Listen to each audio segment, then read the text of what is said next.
Then when I started boxing, it was something that gave me a great enjoyment. It gave me something to put my energy and time into.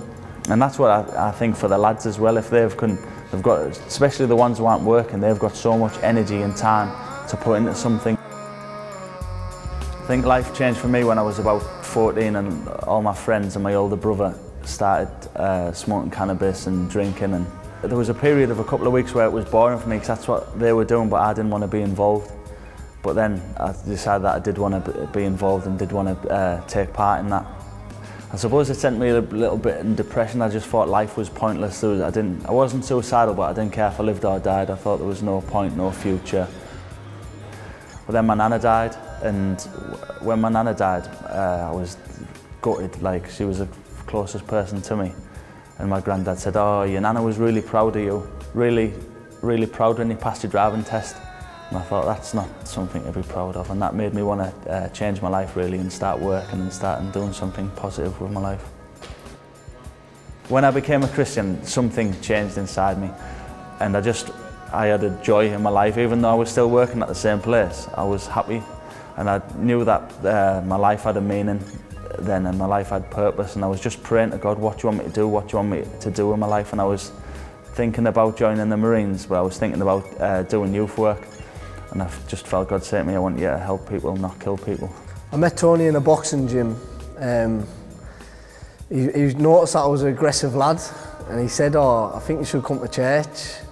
So I came to church, and I was sat down at church, and as Tony does, worries about the young lads, he's saying, "Are you bored?" And I remember I felt the Holy Spirit, and I said, "No, it's not that I'm bored."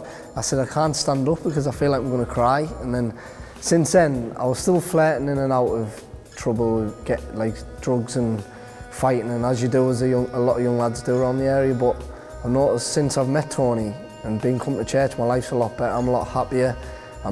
Now Tony's one of my best friends, and I've met Jesus, and my life's much better. Everyone respects Tony because he's one of the lads. He's grown up there, and everyone knows that he's a Christian. And there's a lot of lads that come to the boxing gym through Tony. They come to church, they play football. He has kids going swimming. He does a lot in the estate, and it's helping people. I've been working for the Eden Project, linked with Tees Valley Community Church, for the last 4 months now.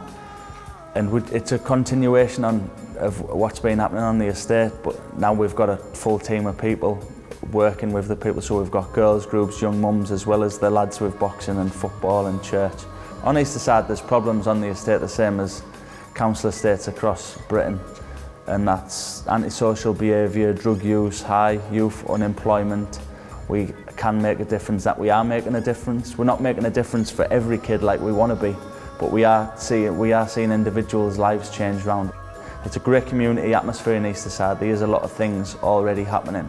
It's just being part of that, it's just being involved in people's life, and there's opportunity in Easterside for that. When I think about the future for Easterside, which I often like to daydream, I imagine worship music blasting out of people's houses and people just joining in and singing in the streets. I imagine people praying for each other in the streets. I imagine Bible studies in people's back gardens. I imagine it as a community where people share things. If somebody's out of work, other people rallying round and supporting them. I imagine in Easter, the full estate being closed off and flags going from house to house, and just being a 3-day party over the weekend.